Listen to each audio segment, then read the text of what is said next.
This video is brought to you by BetterHelp.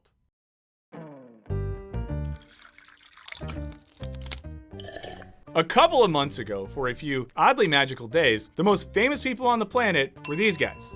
Now, the Try Guys built a huge brand by being guys that try stuff.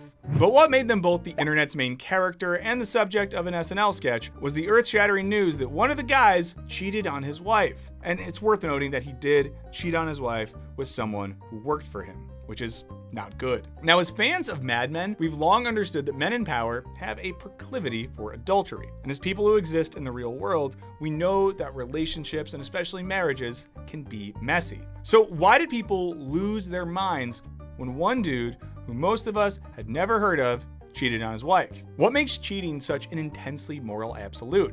And is our society's demonization of cheating a symptom of old world morality? And if so, is there a healthier way for us to treat it?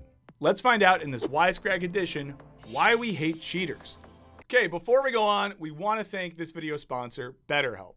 Now, if you've ever experienced anxiety or depression, or just felt really overwhelmed, BetterHelp is a resource that can help you feel better. Now, BetterHelp's network of more than 20,000 therapists are ready to listen to and help you. After taking a brief questionnaire, you'll be matched with a therapist whose expertise fits your unique needs. And thanks to BetterHelp's remote model, you can work with a therapist whose skills might not otherwise be available in your area. Now, you can message your therapist at any time and you'll receive timely and thoughtful responses. Plus, you can schedule your choice of secure phone or video sessions to receive counseling in real time. And like I alluded to before, speaking to a therapist in my own life has just been remarkably helpful, and I wouldn't be where I am today without that. And in the event that you and your therapist aren't a perfect match, you can easily switch to a new one for no additional charge. So join the more than 2 million people who have taken charge of their mental health with BetterHelp by visiting betterhelp.com/wisecrack, or just click the link in the video description. When you do, you'll get 10% off your first month. That's betterhelp.com/wisecrack. And now, back to the show.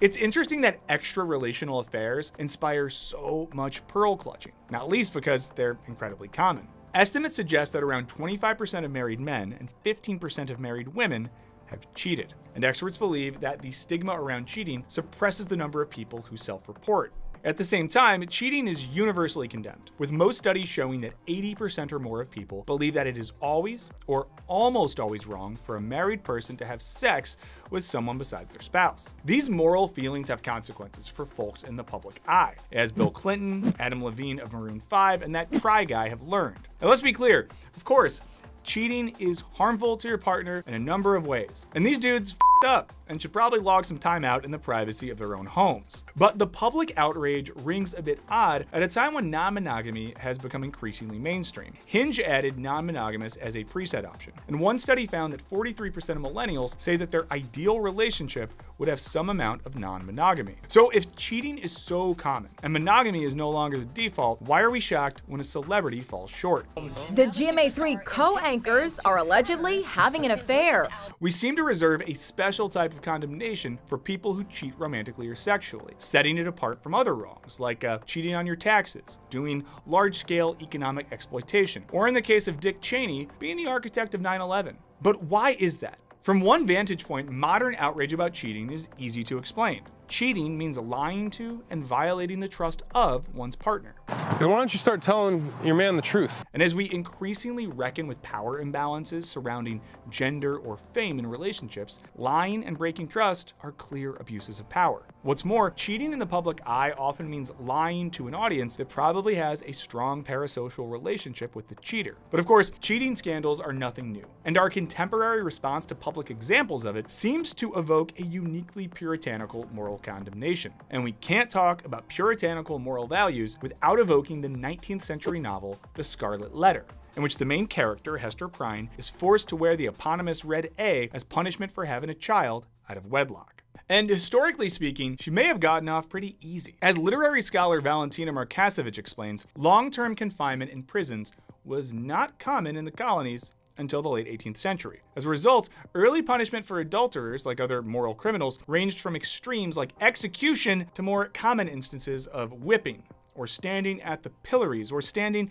at the gallows with a rope around your neck. This would often be followed by, indeed, wearing a red A for the rest of your life. When a girlfriend cheated on me once, I somehow ended up taking her out to dinner after she told me, and I also footed the bill, so that's also an option. In these punishments, public shame became a tool for policing private behavior, making an example of those who were bringing shame on us all. In fact, if you wanted the child of adultery to be baptized, you needed to confess in public. Interestingly, in recent years, the public confession via social media has become increasingly essential to being seen as worthy of forgiveness. Because who cares if you and your partner worked it out in therapy if 1,000 anonymous strangers don't like you? Christian mythology was also essential to policing sexuality, especially that of women, by pathologizing female sexual interest as abnormal for the means of terrorizing women into monogamy, according to human sexuality scholars Pepper Schwartz and Martha Kempner. To that end, they write, historically, if a woman cheated, she was a dead woman. She could be stoned, buried alive, or shot, more or less with impunity. So just in terms of survival instincts, a woman who suppressed her sexual desires in general, and outside of marriage in particular, might live a longer life. Obviously, we no longer think consensual sex between adults merits a public whipping, unless they're into that sort of thing.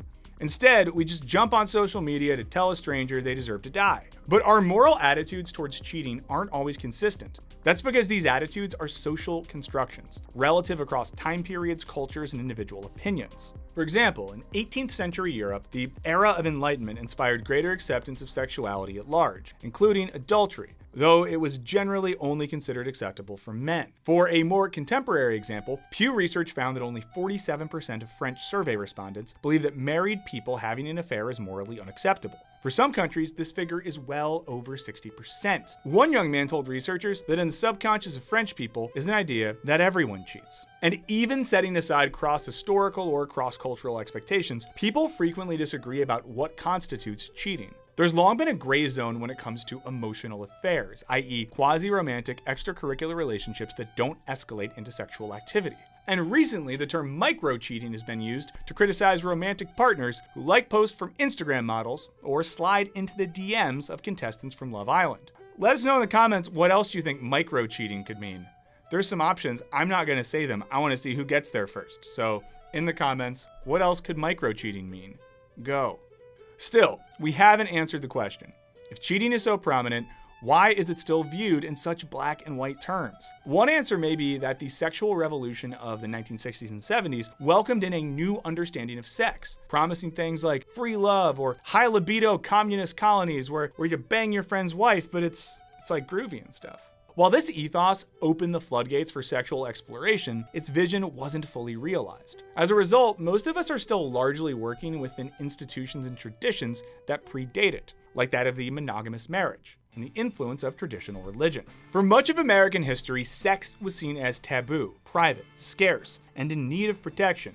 In 1953, the groundbreaking Kinsey reports conducted by sexologist Alfred Kinsey revealed that deviation from normal sexual behavior was common, though it went largely unspoken. That was about to change in mid-20th century America. As historian Beth L. Bailey writes, in the culture of abundance that was post-war America, economic metaphors for society made little sense. In the midst of abundance, why must value be defined through scarcity? If sexuality is abundant, why must it be preserved? Of course, the promises of freedom afforded by the sexual revolution have had a complicated legacy. Sex was demystified, destigmatized, and largely detached from shame. At the same time, after the 70s, sexual exploration outside of monogamy became viewed as overtly transgressive by many. And we see a surprising parallel to this desire for moral absolutes, and the failure of these absolutes, in the tension between idealist and existentialist metaphysics. Yes, we're going to philosophy town now. In case you didn't see it coming, it's happening. Now, for those in the rationalist and idealist camps, and here you can think about people like Descartes or Kant, philosophy could make sense of basically everything.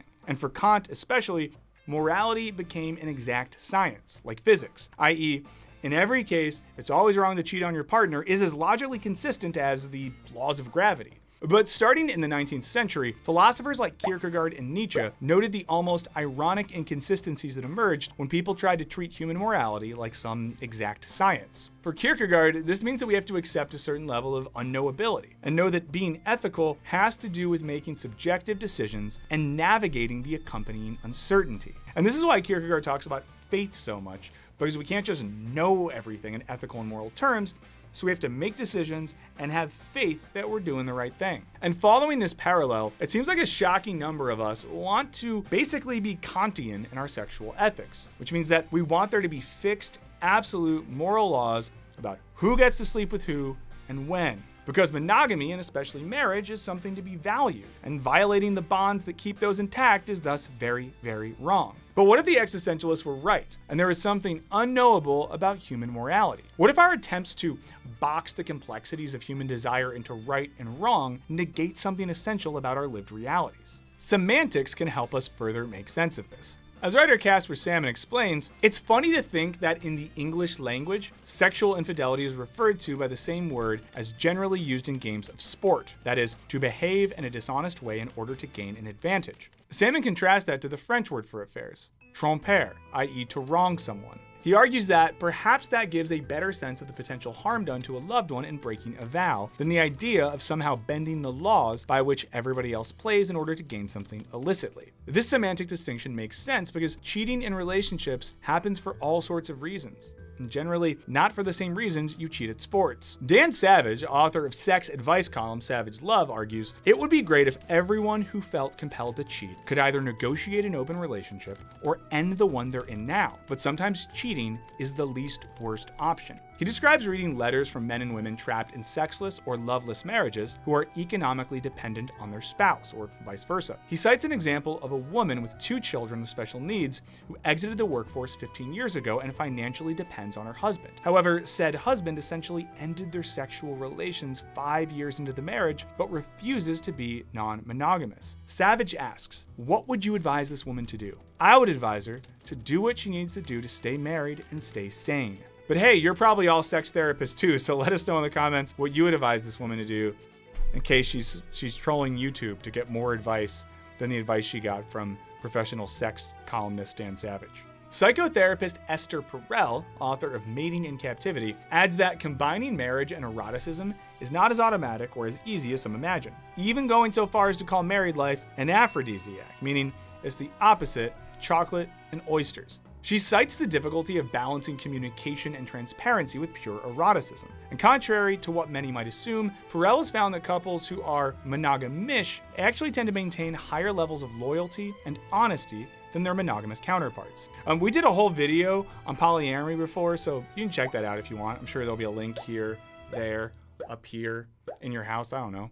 Still, even non-monogamy doesn't eliminate the chances of infidelity or broken trust. That's why in another book by Perel, The State of Affairs, Rethinking Infidelity, she argues that we need a more nuanced and less judgmental conversation about infidelity, which accepts that the intricacies of love and desire don't yield the simple categorizations of good and bad, victim and culprit. She argues that there is no affair-proof marriage because infidelity has a tenacity that marriage can only envy. In short, loving someone, especially in a romantic and sexual context, means being vulnerable. And vulnerability always comes with the risk of being hurt. The only way to reconcile that vulnerability, of course, is trust. But trust is, as psychoanalyst Adam Phillips puts it, a risk masquerading as a promise. If there really is no affair-proof marriage, then perhaps the reason cheaters are the recipients of such outsized fury is everyone in a romantic relationship knows on some level that infidelity is always a risk. Cheaters manifest then as the ultimate boogeyman, the realization of our worst anxieties. Thus, it's only natural they would elicit our ultimate, unnuanced disdain, i.e., we channel the fury we would have if we were cheated on and aim it at these strangers. Ultimately, outrage about cheating reflects our desire for absolute moral certainty and fails to take into account all that we know about monogamy. Do we really want to live in a world where adultery is a crime in all but name? Or does it make more sense to replace vitriol and moral policing with productive dialogue about the challenges of monogamy and how we can reconcile after promises are broken? Let's close with some thoughts from the king of sex, St. Augustine. No, really. As historian Stephen Greenblatt explains, Augustine was puzzled by the unquiet, involuntary nature of human sexuality. He writes, "How weird is it," Augustine thought, "that we cannot simply command this crucial part of the body. We become aroused, and the arousal is within us. It is in this sense fully ours, and yet it is not within the executive power of our will." St. Augustine lived 1600 years ago, but is rather more evolved on the subject of sexual fallibility than much of what passes for discourse now. If even the Christian theologian St. Augustine can find it in his heart to forgive a cheater, well, can't the rest of us?